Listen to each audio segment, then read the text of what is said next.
사랑하는 구독자 여러분, 구독, 좋아요는 사랑과 감동입니다.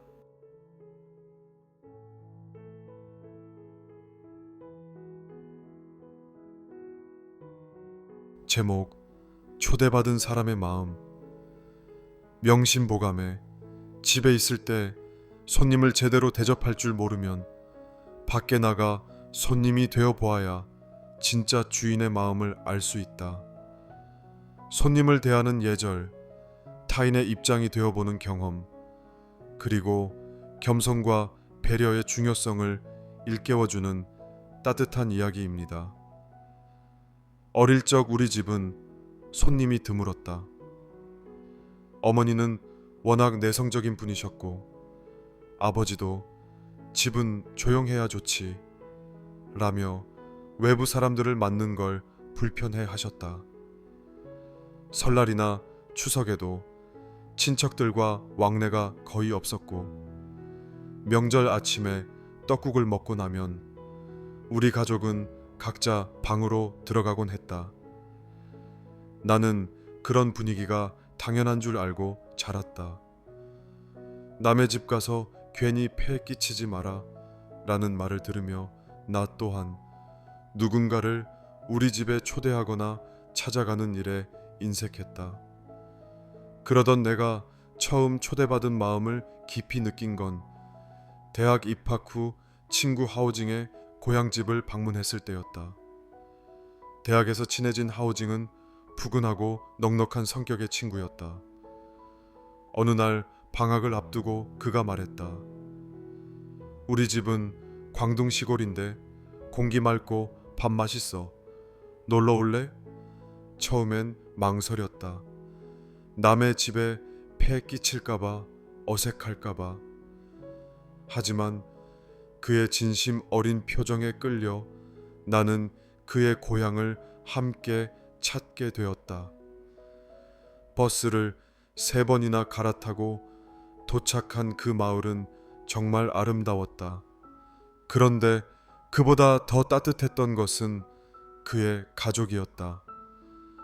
문 앞까지 달려나온 어머니는 내 손을 꼭 잡으며 말씀하셨다. 우리 하우징 친구면 우리 아들이다. 어서 들어와라. 식탁은 이미 차려져 있었고 정성 가득한 음식들이 빼곡히 놓여 있었다. 식사 후엔 따뜻한 차와 함께 직접 만든 과일까지 나왔고 아버지는 손수 우물물을 길어다 내게 씻으라며 내밀었다. 나는 말문이 막혔다. 이토록 따뜻하고 세심한 환대를 받은 것이 처음이었다. 그리고 그 순간 오래전 배운 한 구절이 머리를 스쳤다. 집에 있을 때 손님을 제대로 대접할 줄 모르면 밖에 나가 손님이 되어 보아야 진짜 주인의 마음을 알 수 있다. 나는 그제서야 깨달았다. 우리가 누군가를 맞이하는 방식이 그 사람의 마음속에 어떤 기억을 남기는지를. 서울로 돌아온 후 나는 처음으로 내 룸메이트들에게 저녁 식사를 준비했다.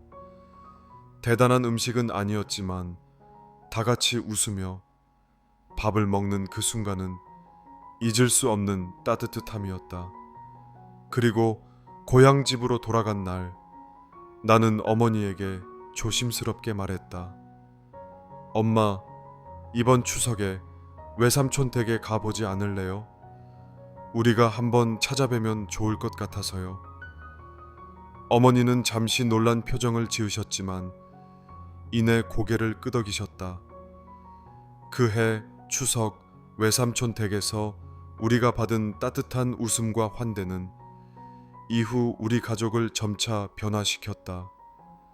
다음 해 설에는 우리 집에서 친척들을 초대해 명절을 보냈고 주방에는 오랜만에 분주한 냄새가 가득했다.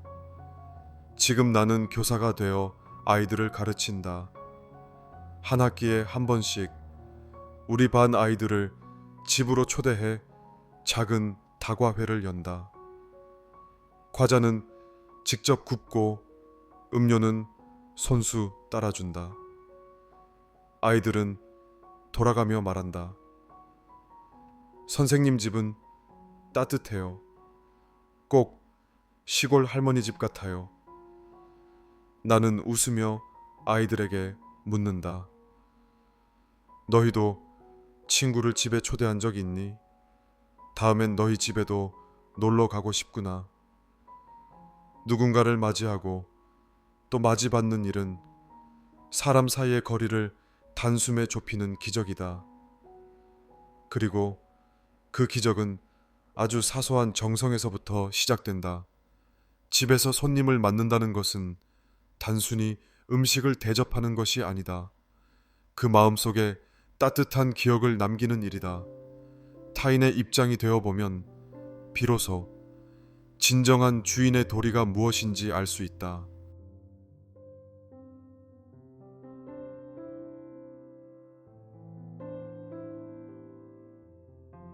오늘의 이야기, 하늘만큼 넓은 은혜. 중국 저장성의 한 상홀 마을에 사는 나, 채니루는 올해로 34이 되었다. 도시에 나가 살았던 시간보다 고향에서 어머니와 함께 지낸 시간이 더 많다. 사람들은 나를 보고 효자라고 부른다. 하지만 나는 그 말이 부끄럽기만 하다. 진정한 효란 부모님의 은혜를 다 갚는 일일 텐데 나는 단 한 번도 그 끝을 보지 못했기 때문이다. 내가 12살이 되던 해 겨울이었다. 아버지는 그 해 봄 병을 얻어 세상을 떠났고 어머니는 마을 공동체가 운영하는 작은 고추 농장에서 일하며 나를 길렀다. 당시 어머니는 겨우 43이었지만 얼굴에는 주름이 깊었고 손등은 갈라진 논바닥처럼 거칠었다. 추운 겨울이면 어김없이 손등이 터져 피가 났고 발가락은 늘 동상에 시달렸다. 나는 그런 어머니의 손을 볼 때마다 마음이 아팠다. 어느 날 나는 학교에서 이런 시를 배웠다. 아버지는 나를 낳아주시고 어머니는 나를 길러주셨다. 그 은혜는 하늘처럼 끝이 없으니 우리가 아무리 갚으려 해도 다 갚을 수 없단다. 선생님은 칠판에 크게 써주시고 우리에게 그 뜻을 풀어 설명해 주셨다. 그 말을 듣는 순간 나는 가슴이 먹먹해져 아무 말도 할 수 없었다. 그날 밤 나는 어머니께 물었다. 엄마, 나중에 제가 돈 많이 벌어서 집도 사드리고 고생 안 하게 해드릴게요. 그럼 그때 가서 엄마 은혜 다 갚는 거겠죠? 어머니는 잠시 웃으며 내 머리를 쓰다듬으셨다. 이루나, 은혜는 돈으로 갚는 게 아니란다. 네가 착하게 바르게 살아주는 것만으로도 엄마는 이미 충분해. 시간은 흘러 나는 20살이 되어 도시로 대학을 갔다. 학비는 전액 장학금으로 해결됐지만 생활비는 어머니가 매달 보내주는 고추농장 품삯으로 충당했다. 나는 어머니께 용돈을 줄 수 없는 현실이 늘 미안했고 방학마다 공사장에서 아르바이트를 하며 모은 돈으로 겨우 명절 선물 하나 사들고 고향을 찾았다. 어느 해 여름방학 집에 돌아왔을 때 나는 어머니가 다리를 절고 있는 모습을 목격했다. 알고 보니 몇 달 전 언덕밭에서 굴러 다리에 금이 갔다는 것이다. 병원도 못 가고 그저 찜질만 하셨다는 어머니를 보며 나는 자책과 분노, 슬픔이 뒤섞인 감정에 휩싸였다. 왜 병원도 안 가셨어요? 왜 아무한테도 말 안 하시고 혼자 참으셨어요? 어머니는 말없이 아주 짧게 대답하셨다. 너 학교에 집중해야 하니까. 그 말 한마디에 나는 말문이 막혀 그 자리에 주저앉고 말았다. 대학을 졸업하고 나는 대기업에 취직했다. 번듯한 사무실, 매달 꼬박꼬박 나오는 월급, 그리고 정기적으로 집에 보내는 생활비. 그것이 내가 할 수 있는 효도라고 생각했다. 어머니는 언제나 전화 너머로 웃으며 말씀하셨다. 나는 이룬이 목소리 듣는 게 제일 좋은 효도야. 그 말을 들을 때마다 나는 더욱더 어머니를 위한 집을 마련하고 더 나은 삶을 드려야겠다고 다짐했다. 3년 뒤 나는 작은 아파트를 장만했고 어머니를 모시러 고향으로 내려갔다. 그런데 오랜만에 본 어머니는 한눈에 봐도 건강이 나빠져 있었다. 살도 빠지고 손발의 혈색도 나빴다.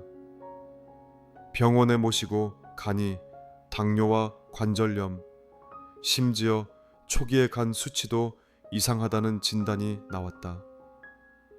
그날 밤 나는 어머니가 잠든 방 앞에서 시경에서 배운 구절을 조용히 읊었다. 아버지는 나를 낳아주시고 어머니는 나를 길러주셨다. 그 은혜는 하늘처럼 끝이 없으니 우리가 아무리 갚으려 해도 다 갚을 수 없단다. 정말 그랬다. 이제야 겨우 시작했는데 은혜를 갚기에는 너무 늦은 것만 같았다. 마치 하늘을 손으로 다 덮으려는 것처럼 끝이 보이지 않았다. 지금 나는 어머니를 모시고 산다. 매일 아침 밥을 짓고 저녁이면 어머니 무릎에 찜질팩을 얹어드린다. 정기 검진도 빠짐없이 모시고 다닌다. 어머니는 여전히 내 머리를 쓰다듬으며 말한다. 이루나, 엄마는 참 복 많은 사람이야. 나는 그 말에 말없이 웃지만 속으로는 이렇게 대답한다. 엄마, 하늘 같은 은혜는 다 못 갚겠지만 매일 조금씩 닿을 수 있게 걸어가고 있어요. 부모의 은혜는 하늘과 같고 그 끝은 없다. 하지만 우리는 그 하늘을 우러러 매일 한 걸음씩 올라가는 마음으로 살아야 한다. 그것이 곧 효도다.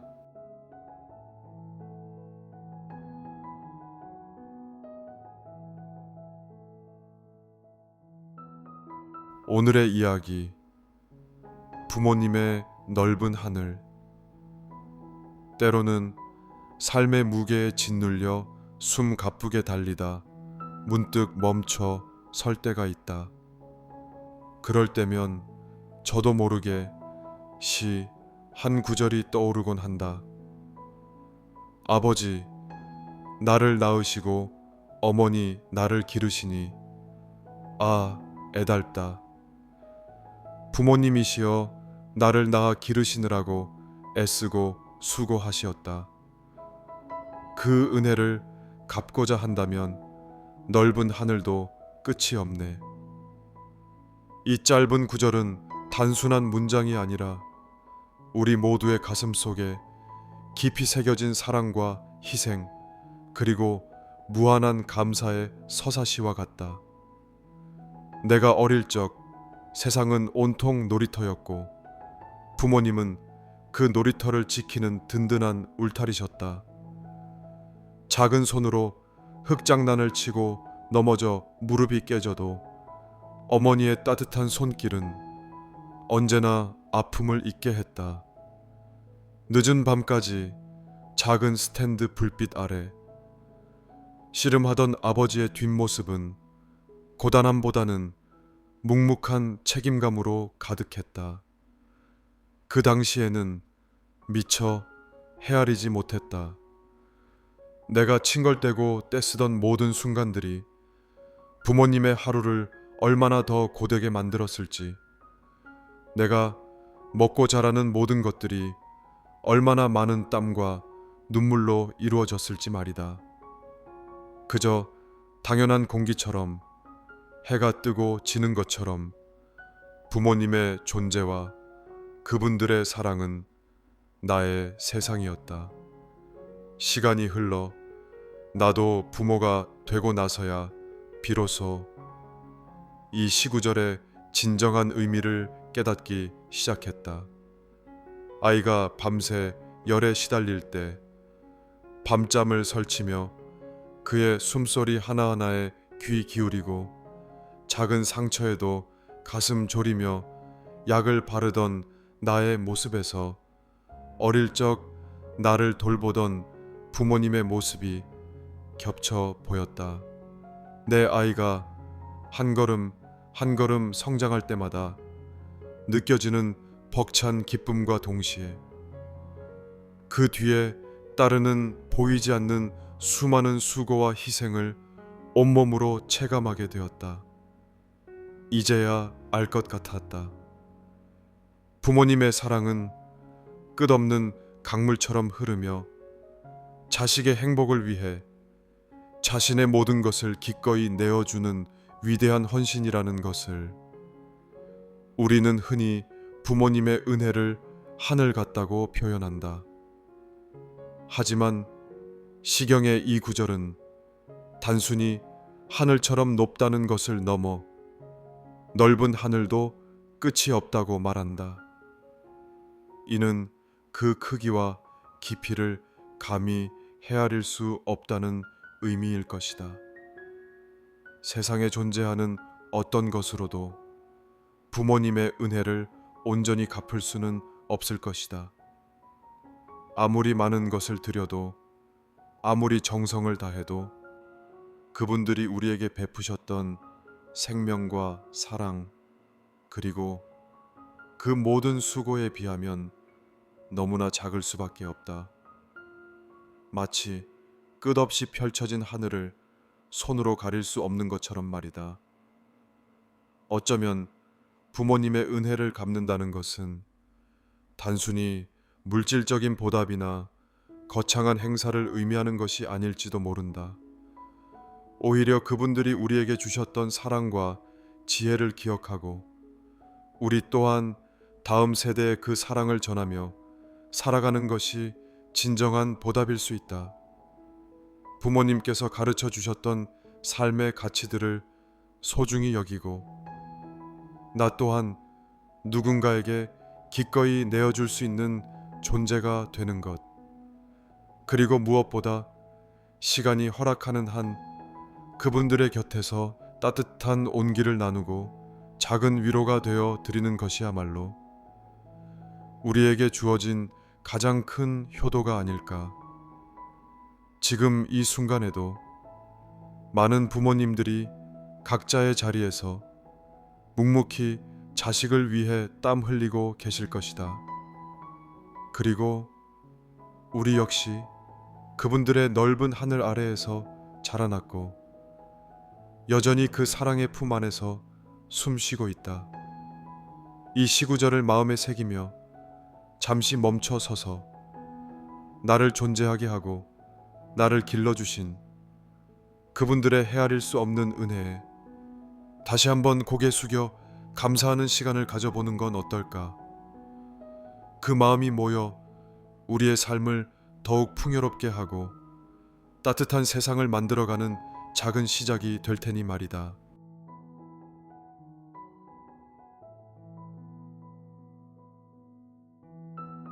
제목: 비석보다 깊은 이름.